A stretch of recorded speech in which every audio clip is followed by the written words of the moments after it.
bias for your friends right here on FanDuel TV. Of course, on a Ringer Gambling Show as the NBA playoffs roll along. We got an NFL schedule. We got a PGA Championship. And the triple threat is reunited. Raheem Palmer in Las Vegas. Joe House in Washington, D.C. JJ John Jastrzemski rocking and rolling in New York City. And unfortunately, fellas, from my standpoint, it will not be a celebration in the Big Apple after Game 5, where the Boston Celtics, without Jason Tatum, put a beat down on the Knicks in the third quarter of this game. Jaylen Brown was incredible. Derek White hit a ton of threes. Cornette, to me, was the biggest difference in the game with the physicality and the way he disrupted the Knicks on both ends. And now, a team that's the defending champ, that has seen themselves kind of thrown through the ringer, no pun intended. House, they're playing with house money. It's crazy to look at the Celtics that way because they are the reigning champs. They were minus 850 favorites. But when you're down 3-1, you lose 1 and 2 the way that you did, you lose 4 and you lose Tatum for the year, you could play loosey-goosey. So I'll start with you on this. Celtics, Knicks, should I be on edge? I hate to say it, JJ, but maybe a teeny tiny bit nervous. And here's the reason. The impact of Tatum's departure from the scene is that Joe Mazzulla has to play the guys on his basketball team because Porzingis isn't playing. They played him 12 minutes tonight. Like, they might as well not play him. But they had to go way down the bench. And lo and behold, way down the bench, at least at home, in a moment where the team's showing some championship pride, those guys all showed up and showed out. And look, the Knicks were present. They showed up with an intention of winning the basketball game. But, you know, they were able to muster only a half. And it was a little bit of a whistle out there with Brunson. You don't get a lot of games with Brunson fouling out, Dream. But it was a good showing, a proud showing by the Celtics. I think the Knicks are going to win at home on Friday night. I think that. But we saw enough out of that Celtics team playing. You said it, JJ. They were freewheeling. It's a free roll. It's a little bit scary, Dream. I mean, you look right now on FanDuel Sportsbook, the New York Knicks are only minus 270 to win this series. And in Game 6, the Knicks are only minus 2-point favorites. So that tells you that you should have a healthy fear of this at least going to a Game 7. Now, it's tough to imagine this Celtics team winning this series, coming back from a 3-1 lead without Jason Tatum. But if there's any city that knows heartbreak, it is New York City. If there's any team that knows heartbreak, it is the New York Knicks. Are you surprised, Raheem, with what this line is? And I know it's very difficult to kind of forecast a lot of these numbers because, you know, the Celtics don't have Jason Tatum. The Knicks at times didn't have guys during the regular season. Brunson didn't play a couple of games. And Anunoby didn't play a couple of games. My thought for this line, I didn't think the Knicks would be massive favorites. I thought it'd be around 3.5. I'm surprised it's as low as 2. The Knicks are 2-point favorites. If you look at what the Celtics were laying on the roads in Games 3 and 4, they were laying 5, 5.5, 6.5 or so. So at some point, you can't make this number go too far. You can't tell me that Jason Tatum is worth 7 points to the point spread, 7.5, 8, 9. You know, at some point, you're just going way too far gone. Can the Knicks win a Game 7 in Boston without Tatum? They can. They've been great on the road in this postseason. I don't need that in my life. A Game 7 on the road with a team that's got absolutely no pressure. Now, all of a sudden, the pressure is on the Knicks. Like, it's crazy looking at this series the way that we are because if we would have said 2 weeks ago the Knicks are up 3-2 in a series, we'd be like, what pressure? What are you talking about? But Game 1 and 2 combined with Tatum is going to change that spin, that narrative, that perspective. But if they want to go and win the NBA Finals, which is still going to be asking a lot, or win an Eastern Conference, you don't want to be playing a Game 7 on Monday night knowing the Pacers with 9 or 10 guys are going to be sitting there ready to go. You want to win this, baby, and have a couple of days off. You need this game, I think, Friday night. Well, that's the point. So let me ask Raheem, because on the FanDuel Sportsbook right now, The Pacers to win the Eastern Conference are plus 125. It's the same number for the Knicks and the Pacers. What will the price be, Knicks-Pacers, if this thing goes to Game 7, Dream? What do you think the opening line, series line will be between the Pacers and the Knicks? I would guess, as Raheem works the number right now, anywhere from the 125 to the 140 range, because the Knicks would have home court. And also, Raheem, you know this, bud. If they get by Boston, there will be a tax. There's going to be a New York tax in their series against the Indiana Pacers. Oh, yeah, there's definitely going to be a New York tax. But, I think the interesting thing is that, when I go through my numbers, like these teams are pretty evenly matched. So it's tough to make the Knicks substantial favors at all. So, I think this is probably going to be like in the 125, 130, 140 at best. From your lips to God's ears, we're talking about that series, House. I'll knock on wood for you. This could legitimately be the last run between this Boston Celtics team, because even before the Tatum injury, you got to remember the second apron has put them in a very precarious situation. So I think you're going to see some real pride from this Celtics team, because, this is the last time you're going to see this group together, whether it's Jaylen Brown, whether it's Kristaps Porzingis, whether it's Drew Holiday, Derek White. Somebody is going next year. Like, somebody's going this summer. So that's the thing that scares me for the Knicks. I think you're just going to get an all-out effort. And I noticed, obviously, it's an elimination game. It's always an all-out effort. But this is literally the last run from this core. The other game we had, Minnesota laying the smackdown against Golden State. Listen, House, the only thing Minnesota disappointed us on was their game one and their series bet. I mean, other than that, it was a clean sweep for the boys. You had 4-1. I had -1.5 games. I laid the 160-something to win the series. Here's, I guess, my question with Minnesota. If they're playing this series where there's a monstrous asterisk because Steph Curry did not play, they get to a conference final. Their road, if you would have said at the start of the postseason, it's Lakers and Warriors, we'd be like, wow, how impressive. But the way the West is kind of shook out, Lakers were flawed, Warriors were hurt. I like this Wolves team. I'm going to be inclined to bet them in the next round, but I am a little worried that a team like OKC is really getting battle tested, and no knock on the Warriors. I don't get that sense with Minnesota. Well, your point is right in terms of the battle test thing, because the T-Wolves are 8-2 in the playoffs this year. I mean, that is effing impressive, all right? And the key to me, speaking of battle tested, is Julius Randle is playing the best basketball of his entire professional career. So the revelation of Randle and this team, I mean, really, this is a rehearsal for Minnesota, these 10 games that they've played so far. It's proof of concept for the chemistry and their ability to win a couple different ways. Yes, they went up against a toothless Golden State team, and Oklahoma City has been impressive in its own right, winning some of these muck games against Denver. But I think it's going to be a tough series. I really do like what I've seen out of Minnesota, Dream. Yeah, I mean, it's definitely a tough series for either Oklahoma City or the Denver Nuggets. And you look at the Denver Nuggets, the Wolves swept them this year. And then if you look at the Oklahoma City Thunder, those teams went 2-2 against each other this year. So that would be a great series against two young, up-and-coming teams.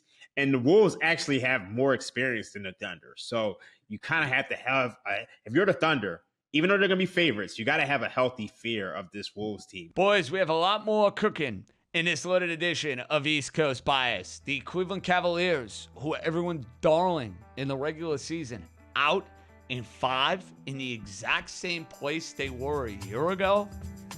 Woof. We'll dial in on that. OKC showing you some monstrous chutzpah in their fourth quarter against the Denver Nuggets. We got a game coming up tonight. We got picks. We got insight. It's all coming your way. FanDuel TV, Ring a Gambling Show.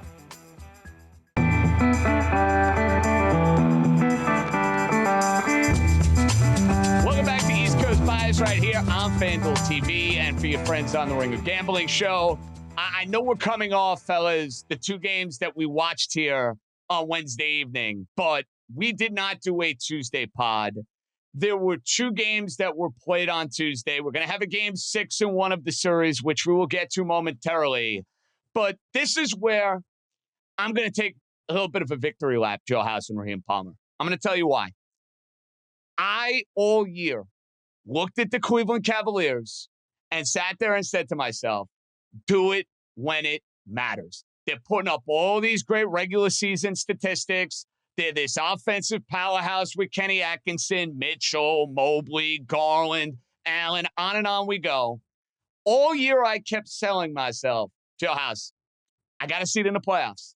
I got to see it in the playoffs. I'm glad I was able to capitalize in this Indiana series, but my goodness, for Cleveland to win 60-plus games, I don't want to hear about the injuries. You losing 5 to this Pacer team, that's good, and we'll get to them in a moment. This was gutless from the Cavaliers. No other way around it. Gutless. I think it's unfair to say that you don't want to hear about the injuries. The injuries were the story, to my humble way of thinking. I mean, the version of the Cavaliers that went out and handled their business against the Heat looked ready and up to the task, but immediately against a proper, formidable Eastern Conference foe, the absence of Garland was dramatic. And I don't think the Cavaliers ever recovered from not having him. And the injuries in game 2, where you had Mobley miss, you had Garland miss, you had Hunter miss, it just proved to be too much. Now, they did have game 2 in hand. They did cough up a 7-point lead with 45 seconds left. They did that, and that shouldn't have happened, and they wouldn't be in the position that they're in right now, which is this, stare in the mirror, existential kind of a assessment, I think, Dream. But I do think you have to recognize the injuries and what that meant down the roster. We saw way too much Ty Jerome in this series, Dream. So to me, I think kudos to the Pacers. That was badass. They are badass. But I'm being a little bit gracious towards the Cavs. I think you got to be gracious towards certain Cavaliers. Donovan Mitchell was absolutely incredible throughout this series. He gave all that he could. And at some point in time, you need help. And his co-star in Darius Garland, he just wasn't healthy. You look at his box plus minus. Minus 8.6, one of the worst on the team. You look at a guy like Ty Jerome. This was a guy who everybody thought was going to get paid this summer. He probably still is. He was absolutely horrible. Him and Darius Garland probably single-handedly lost this series for the Cleveland Cavaliers. So you look at this team, maybe you make some minor tweaks, but I think you have the core of Donovan and Evan Mobley. That should be enough to be able to just get past the second round. So, very disappointing postseason from the Cleveland Cavaliers. You're not used to seeing a team this good flame out. But as I said on Twitter the other day, when you lose a swing game in this series or in any 7-game series, or you lose a game that you're supposed to lose, you're pretty much cooked. And game 2 was the game that they needed to win. And if they won that one, anything could have happened. I don't know what happened in game 5. They were in control for much of that game. Second half, Indiana took control and just ended this thing. See, that's why I'm not giving them a pass on this House. They had the monstrous lead in game 2, injuries or no injuries. They yucked it up. They completely no-showed game 4, where they got their doors blown off after winning game 3, after making a statement where it's like, hey, they're going to get back in this thing. Game 4, they were dunzo from Jump Street, and they had a lead in game 5, and saw that completely disappear. So, Raheem, you understand where I'm saying? I look at Cleveland, I'm going to say, hey, you had as good a regular season as you could possibly have this year. You won 60-something games. You ended up in the exact same position you were in last year when Donovan Mitchell indeed missed time in the series against the Boston Celtics. It's the exact same position for the Cavaliers. So sorry, Cleveland. Dream, how's this the way I look at them? They're a regular season team. They're going to win their games until I see otherwise in postseason environments that they have the chutzpah, that they can execute, that they can deliver. Raheem, they can win 69 games next year. I'm not picking them to go to the NBA Finals. I'm sorry. You heard it here first. I'm not doing it. Yeah, I'm not mad at that. And I think we're seeing a glaring difference between regular season basketball and postseason basketball. I mean, you look at the Boston Celtics. I know Jason Tatum got hurt the other day, but they were going down 3-1. They were down 9 Well, they were down 7 at the time of the injury, and OG Anunoby was dunking to make a 9-point game with under 3 minutes to play. They were going to lose that game. So you had 260-win teams who were just struggling. And in the Oklahoma City Thunder, I mean, before they pulled out a rabbit out of their hat and defeated the Denver Nuggets, they were down 12 in the fourth quarter. So, like the difference between regular season basketball and playoff basketball, it's greater than ever. I totally agree with Dream. I'll just make this my final sort of thought on this thing. Cleveland needs another viable scoring option, and they have the assets. Like I still admire the deal they did with Atlanta, getting Karis LeVert over to Atlanta and bringing back DeAndre Hunter for defensive support. But they still, we saw over the course of this series, they were not able to respond with the absence of Garland to the deficit on offense. Not enough creativity, not enough playmaking. I mean, I guess you could say that about a lot of teams, but that's for a team that performed so well in the regular season. That's one ingredient. The other thing is the continued maturation of Evan Mobley. This was the best season that he's played in his NBA career. I think Kenny Atkinson deserves credit for unlocking him, but he wasn't up to the physicality. And it's not a coincidence that the Cavaliers, were out rebounded, off and on throughout this series. And it's just a physicality thing to me. I thought Indiana brought it to them. Now, fellas, I got to admit, I saw a pathway for Indiana getting to the conference finals a couple weeks ago. And there was a number out on FanDuel Sportsbook that I completely missed. Shame on me. Got to own it. Got to take accountability for it. It was staring me in the face. It was so juicy, House. Their odds to win the East was like 25-1. It might even have been 30-1. It was outrageously high looking at their path to the postseason. The Milwaukee series in round 1, Cleveland round 2, obviously what's to come in round number 3. House, I was all over the Pacers in this series. Took them plus 2.5 games. Took a little sprinkle on them to go and win it. Wish I had a little more on it for what it's worth. But I missed a golden opportunity, man. Shame on me. That price for the Pacers, it was staring me right in the face. I said, no, thank you. Well, here's the thing. Don't beat yourself up too much over it. You could have put a tiny taste. I don't know, half a unit, quarter of a unit. But at the time you were looking at that, the Boston Celtics were still standing there as a team that the Pacers were going to have to demonstrate the ability to beat. And if the Boston Celtics had arrived, healthy, and the Eastern Conference matchup was between the Indiana Pacers and the Celtics, the Pacers would have been giant underdogs this year, just like they were last year. And so I don't think it's a missed opportunity because of the way the ball has bounced over these playoffs and especially this week with the Celtics. But I think it's okay to go ahead and give yourself a little bit of a break. What do you think, Dream? Oh, yeah, without a doubt. I mean, look, it's very difficult to sit here and say before this series that anybody predicted them to beat both Cleveland and Boston. We talked all year about this being a collision course between the Cleveland Cavaliers and the Boston Celtics in the Eastern Conference Finals, and now none of them are going to make it. Now, injuries played a part in that, but, I mean, I don't think you can beat yourself up for this. Well, I'll tell you this, though, Raheem, and we're obviously reacting to Knicks Celtics. We did so at the beginning of the show. That Indiana team is a problem. They are dangerous, man, with Halliburton, with Siakam, with Nembhard, with Miles Turner, with the guys they can run out there, with how well coached they are. They're going to be a pain in the neck to deal with in the Eastern Conference Finals. I can tell you that without hesitation. I can't argue with that at all. I can't. The thing that's scary about them is they know who the hell they are. They certainly know their identity. And both Nembhard, there must be a nickname. I'm going to look this up on one of the Pacer chat boards, message boards. There's got to be a nickname for Nembhard and Neesmith, the Knee Boys. I'm sure there's something better than that out there. You got to work on chat GBT House. Maybe they'll give you a suggestion, Them boys ball. Those guys are balling. And that, to me, more than anything, the quiet, underrated impact of those two, plus Mathurin. Mathurin's inconsistent, but he's got confidence, and that team is really in its feels right now in terms of knowing who they are and what they're capable of. Gents, let's get to the Nuggets and the Oklahoma City Thunder. Raheem, it was a monstrous night for Mr. Jokic, who did not have a great game 3, did not have a great game 4. It's a matter of when, not if, that guy is going to go off. He went off. He made some spectacular plays. That jumper he hit late in the game, I'm literally blowing up like 5 or 6 group chats. Like, did that just happen? Did I actually just witness that? He was amazing. Yet, Oklahoma City down big in this game, fought back. Oklahoma City late in this game found the way to execute, found the way to deliver.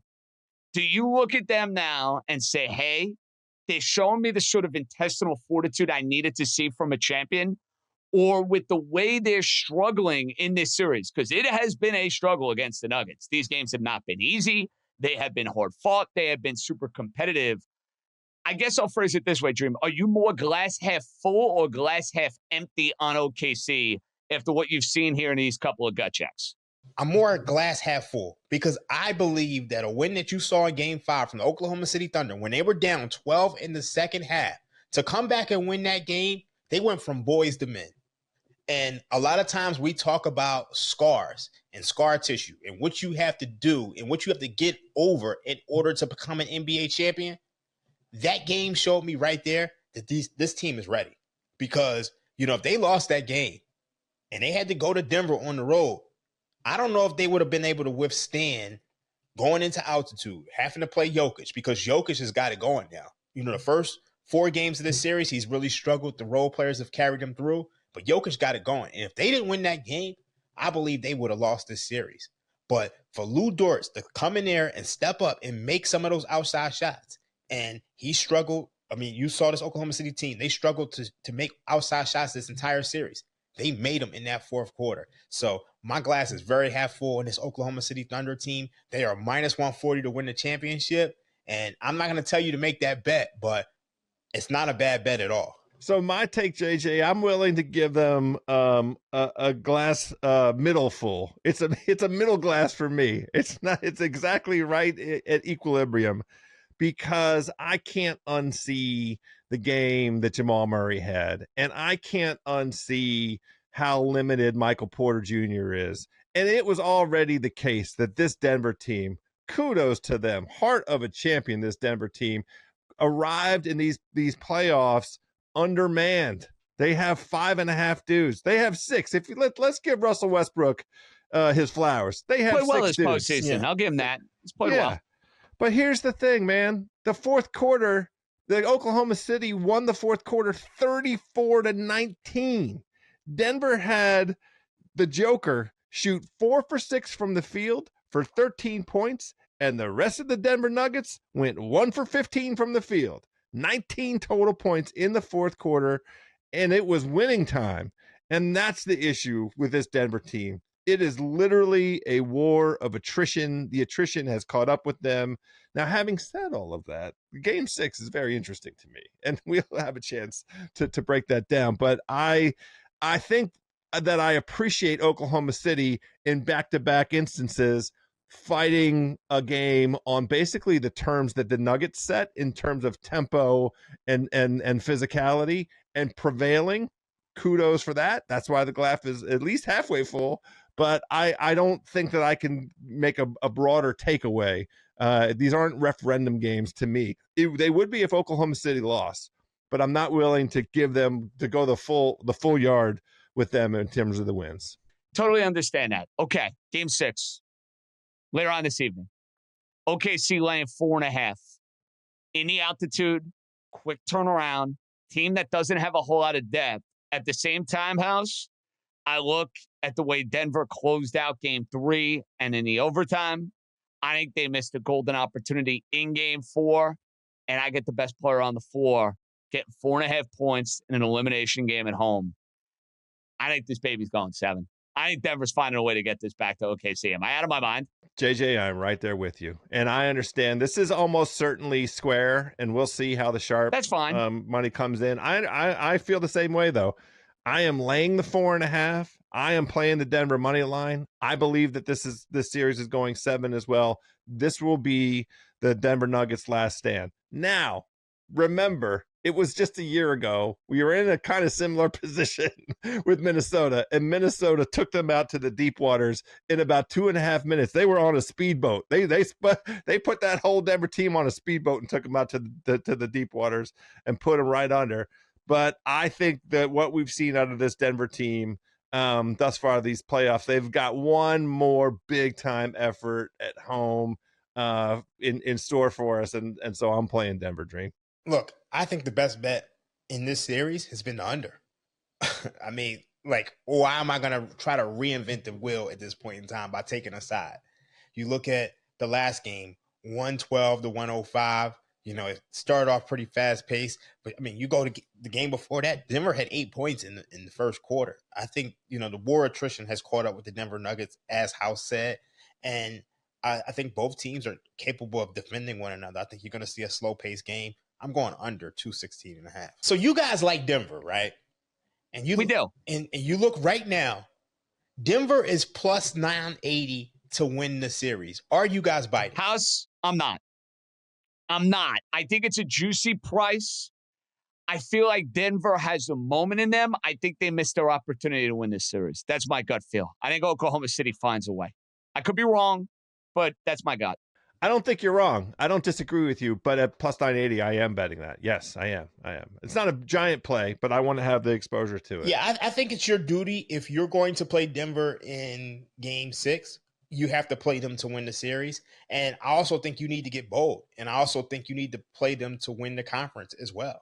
I think at this point in time, if they're going to win Game 6, we know anything can happen in Game 7 when you have the best player in the world. So I think it's your duty to play plus 980 on them to win the series. And it's one of my favorite things to do. When a team is down 3-2, and I think they're going to win Game 6, I take them to win the series, because then you get a deflated line in Game 7 where anything can happen. And, you know, the last couple years, being home in Game 7 hasn't mattered at all. No, it hasn't helped. Look at Indiana. Look at Minnesota and Denver last year. Yeah, 2 Game 7s on the same day. The home team lost both of them. Raheem. Yeah, so, I mean, it hasn't mattered at all. But the one thing I want to talk about is the total.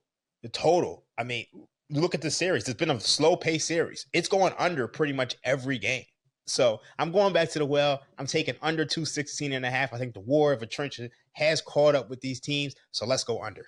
Maybe those bets will be featured in our best bet segment that's coming up a little bit later on. But when we come back, boys, the NFL schedule is upon us. It sounds crazy. It's the middle of May. Football's still a couple of months away. I have some rapid fire hits for the boys about a couple of things that I have noticed on the schedule. And we'll see if it excites them, if it bores them, if it's somewhere in the middle. We'll have to wait and see. Schedule leaks. Can't get enough. We're coming back on East Coast Bias.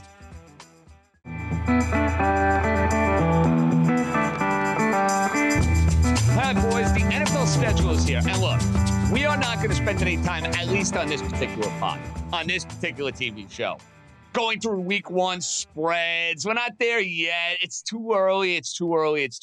But because we love football and we do the Ringer Sunday pregame, and it's a big part of what we do on Mondays and on Thursdays, and really football is a big part of almost everybody's life these days. If it's not, I'm like, well, what are you missing? I mean, you're missing a whole lot of fun. I'll start with you, Raheem Palmer. Your Cowboys, of course, have 10 zillion nationally televised games. I'm going to ask you, good sir, which one are you looking forward to the most? Would it be opening night against the champs? Would it be on Turkey Day, where Taylor Swift maybe is making her way down to Dallas in what, in my opinion, will be the highest-rated regular season NFL game ever, with Dallas and Mahomes and the Chiefs and Swift and everything that comes with it on Thanksgiving? Or is it Christmas Day, where I'm going to have to play peacemaker between Joe House and Raheem Palmer as the C words play the Cowboys? Out of those 3, Raheem, which one are you maybe the most looking forward to watching? Or I'll phrase it differently. Which one are you looking forward to betting the most? Look, it's easily the Eagles versus Cowboys on September 4th. That's our Christmas Day. You know, forget the actual Christmas Day. The return of the NFL season is Christmas Day. And I'm very excited for that game because Dak Prescott is back. And look, we know that the Cowboys have historically done well against the Philadelphia Eagles. And I know that this is going to be a competitive game. Right now, the Philadelphia Eagles are laying 6.5. I'm going to be honest with you. I think this number is going to go down because I think a lot of the public is going to see that a lot of the guys for the Cowboys are back. And I think this number is going to go down. I actually think it's going to create some value on the Philadelphia Eagles. But I also like the total.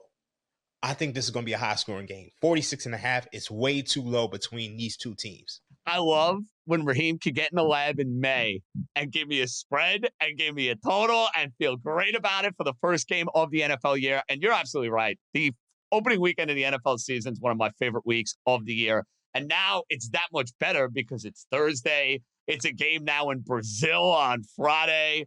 You got college, you mix that in on Saturday. And then, of course, full slates on Sunday and Monday. Joe House, your C words are now the flavor of the month, man. Like, it's amazing how certain teams capture our imagination. Like the Cowboys, they're in primetime all the time now.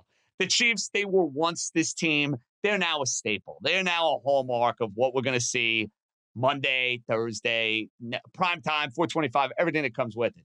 You got a lot of juicy games for your C words, but the burning question for me is, are we taking the Ringer Sunday pregame to Madrid for the Dolphins and the C words in mid-November? Because I don't know if our friends over at FanDuel and over at Spotify want to go and expense that trip, but how's the eating, the drinking, the Spanish culture? I think it's calling our name, dude. We could really make a content plan here. Hashtag content. I mean, FanDuel would certainly support it. We could get down and sit down and do some olive tape. We can create props for everything. The Cousin Sal has to be involved. Dream as well.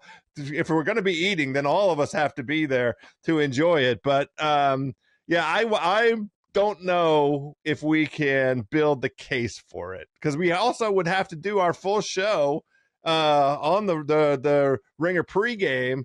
And how are we going to do that with this, while this we're watching a football game in Madrid? That's kind of a challenge. Now, I can do it with the TV that I'm looking at right now. Well, I can tell you this, House. That is going to be a very distracted Ringer Sunday pregame, no matter where we may be, because your attention is going to be on that game. My attention is going to be on that game.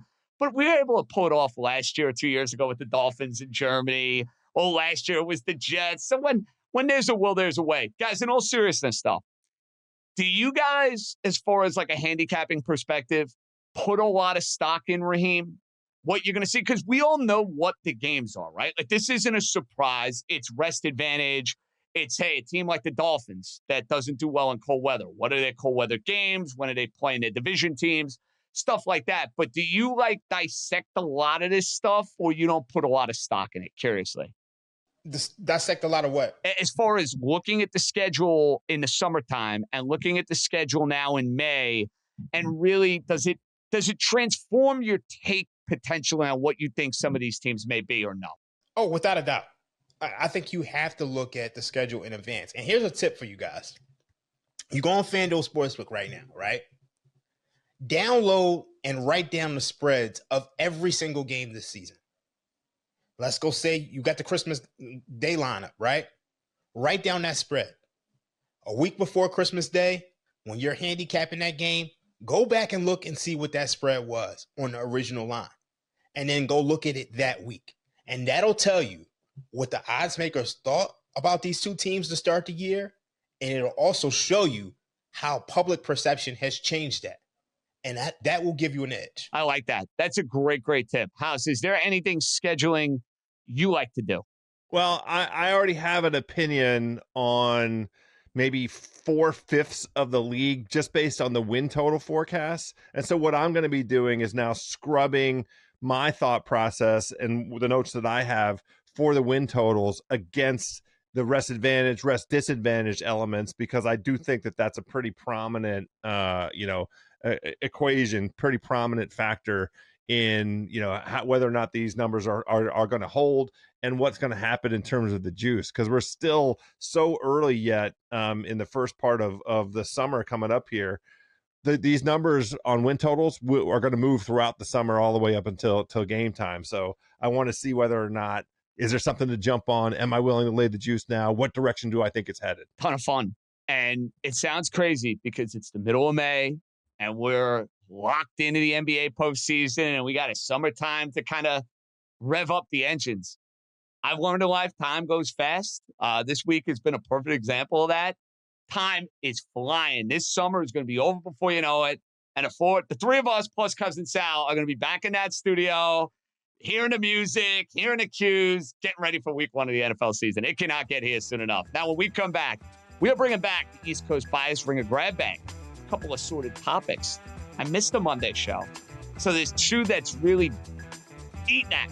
These guys, they're going to help me out on that. We'll come right back.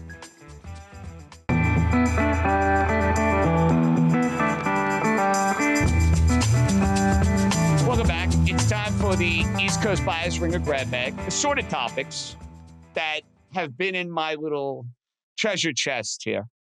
One of them I'm dying to weigh in on, and I want to get one of the guys' takes on it because I heard the other guy's take, and he went scorched earth. So I need to hear from my other compadre to see if he is aligned with a certain someone on the show. But let me start here, Joe House. We have the PGA Championship coming up at Quail Hollow over the next 4 days. I, for one, am very much looking forward to it because it's 4 days where I'm going to be home. I'm going to be with a newborn. I'm going to have golf on from like 11 o'clock in the morning until the nighttime, and then the basketball and the baseball and everything comes my way, and I'm going to be in a really good mood. Rory McIlroy got that monkey off his back. Rory McIlroy now is getting ready for a course that he knows very well, that he historically has kind of dominated. Is he the guy that the fairway rolling crew and Joe House is looking at as his favorite play out of the favorites to go and win this thing? So I'll phrase it this way, Joe House. Out of the favorites, is Rory your favorite of the bunch? And if we're going to get outside of the top 5 or the top 6, who is another guy that we like to go and win this thing? Yeah, so we're at the Quail Hollow Golf Club down in Charlotte, North Carolina, where it has been raining every day for the past 2 weeks. But it may not matter. They call this place the McIlroy Country Club because Rory has indeed, JJ, dominated this spot. It is a very curious kind of moment because this major moved from its spot traditionally in August to May, and I think it's creeping up on the general sporting public. There hasn't been as much kind of enthusiasm coming into this as for the Masters, but with all of that, you know, in context, I'm not prepared to invest in Rory. First of all, FanDuel Sportsbook has Scotty Scheffler ahead of him in the odds, plus 400. Now, this is Thursday morning, so these odds will not be available still. You're going to have to live bet, and they'll probably be around the same prices.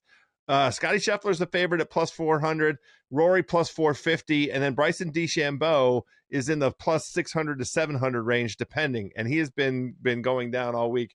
When we did the Fairway Rolling preview, we had each of us, myself, Nathan Hubbard, and our beloved stats guy, Justin Ray. Justin Ray took Bryson, Nathan took Rory, and I took Scotty.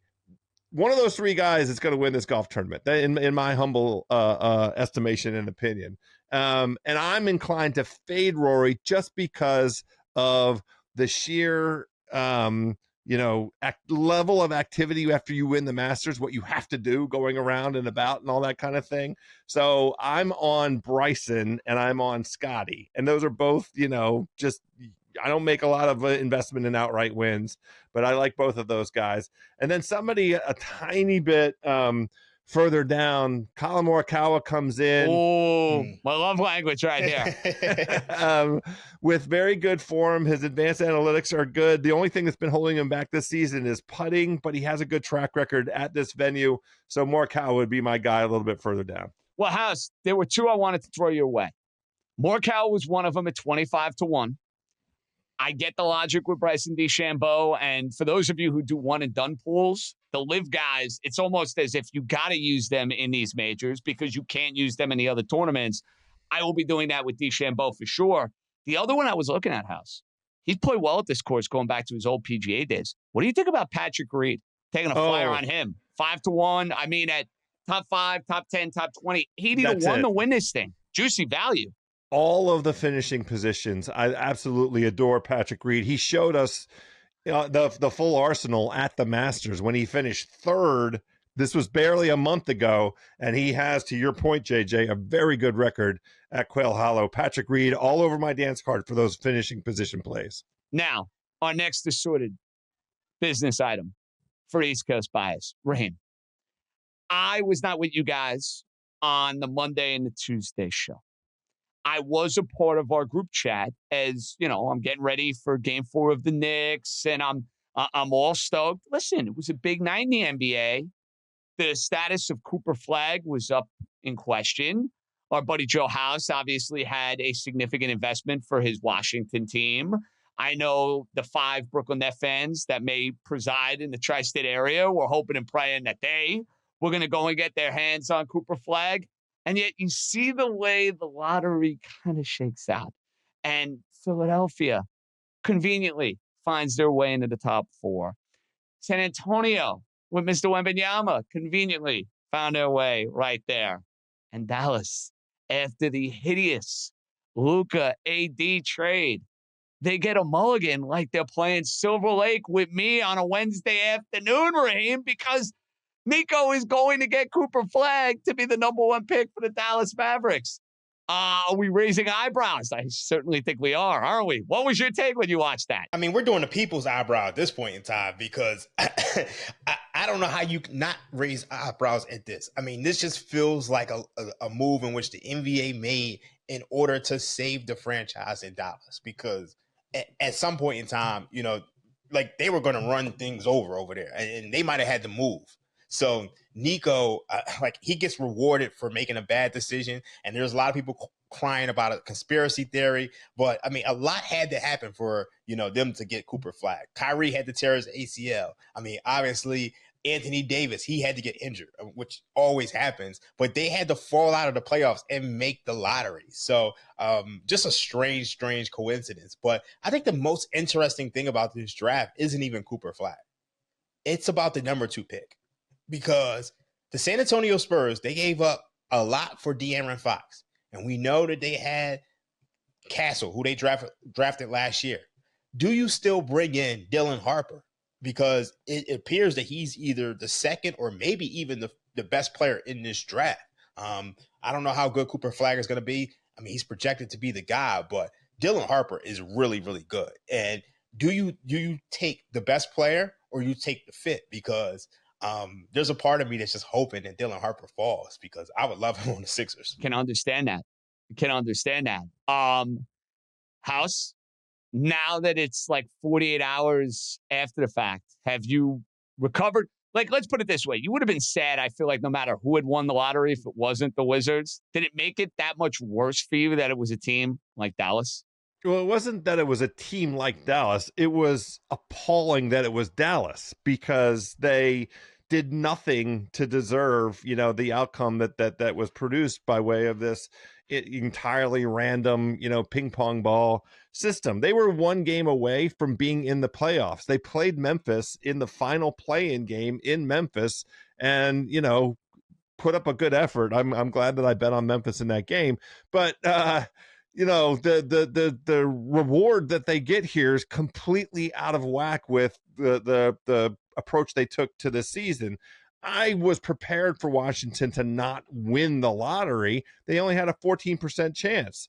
But I think it's a bummer that they didn't finish in the top 4 because this draft looks like you have 4 guys that are pretty solid, at the top. Now, I do think it's 6. I've already made peace with it. And the remedies for the randomness of the NBA draft, random or not. I mean, there are a lot of examples where certain teams really seem to benefit under circumstances that really seem tough to swallow, this year included. But I like very much the kid at Duke, Kama Malawach, the big center from Duke at that 6th position, coming in and joining the youth brigade here in Washington, D.C., locking down the defensive center position and really unleashing what he's capable of as a defensive rebounder. We saw what he could do on the offensive rebounding end, and we saw what he could do in terms of blocking shots. But I think he's got an incredible wingspan. I think him plus the youth kids here in D.C. could really be something, JJ. Boys, when we come back, best bets to send you on your way, NBA style. Maybe a little surprise. Is it golf? Is it a little baseball? I'm going to go off the beaten path with mine. Just a little tease alert. We're coming back with best bets right after this. All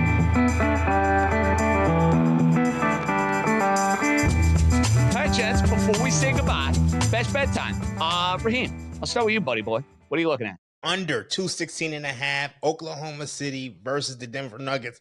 I'm also going to sprinkle something plus 980 on the Denver Nuggets to win that series. He loves that 980. He loves it. He loves it. I knew you were going to do it. I just got to take a shot. I mean, it's not the biggest edge. It's not the strongest edge, but you got Jokic at home, a potential game 7. I'm taking it. I respect the hustle, Raheem. I do. And listen, if Denver goes and wins game 6, you got yourself a very nice ticket going into game 7. Oklahoma City's still going to be a sizable favorite, but you were not going to get that same size of money line for one game and the Joker and the way this series has been played. House, best bet. Yeah, it's a huge hedge thing. I'm joining Dream for sure on this plus 980 for the series, but that's because my best bet is Denver on the money line plus 160 on the FanDuel Sportsbook to win Game 6 outright at home against the Oklahoma City Thunder. The Oklahoma City are this close to being the team realizing who they can be. I don't think they get it done in Game 6 against Denver tonight. Gents, Juan Soto is making his return to Yankee Stadium this weekend. It might be overshadowed by what's going on in Nickland, but Juan Soto has shown you throughout his big league career, he rises to the occasion. I am going to bet Juan Soto over total bases and to homer in every single one of these Subway Series games on Friday, on Saturday, and on Sunday. And with the plus money I'm going to be getting, I expect that I, at the very least, will be a little bit up. I think I'm going to be a little bit more than up because Soto is red hot in the month of May, loves hitting Yankee Stadium, loves putting on a show. He's going to homer in at least one of these 3 games. And our guy, Patrick Reed House, I know he's not everybody's favorite. I'm playing him top 20, top 10, top 5. And yeah, live, you may not get 80 to 1. If you're listening and watching it now on a Thursday, see what you can get on Patrick Reed. I expect a big performance at Quail Hollow. That's JJ, I got to know who's pitching in that Yankees versus Mets series, because if you ask me, if Soto's going to rise to occasion, the Mets are going to win that series. They might. You're going to see Rodon and you're going to see Fried, though. Now, the Yankees finally lost to Fried's start. They lost a free start to Fried's Seattle. Been absolutely brilliant. But, I mean, the Yankees are flying. Yeah, but he still pitched okay. He did. Even though he didn't have great command, he still gave you 5 in 1 inning. 5 innings, 1 run. I mean, he's been Yankees flying from the West Coast and got to go home. Might be a bad spot. I got to see the number on that. And you know what, Raheem? The Mets have had their number quite a bit over the last few years. So you're thinking maybe get involved with a regular season series price, which you can also find on the FanDuel Sportsbook app. But I am taking Juan Soto to homer. Telling you right now, he's put one of those short porches. The Yankee fan's going to pull him out of the building. That guy shows up and shows up in a big way. That's going to do it for East Coast Bias. For Raheem, House, JJ signing off. Enjoy the middle of May. Great weekend. A lot of sports on deck. We'll be back on Monday. We'll have conference finals.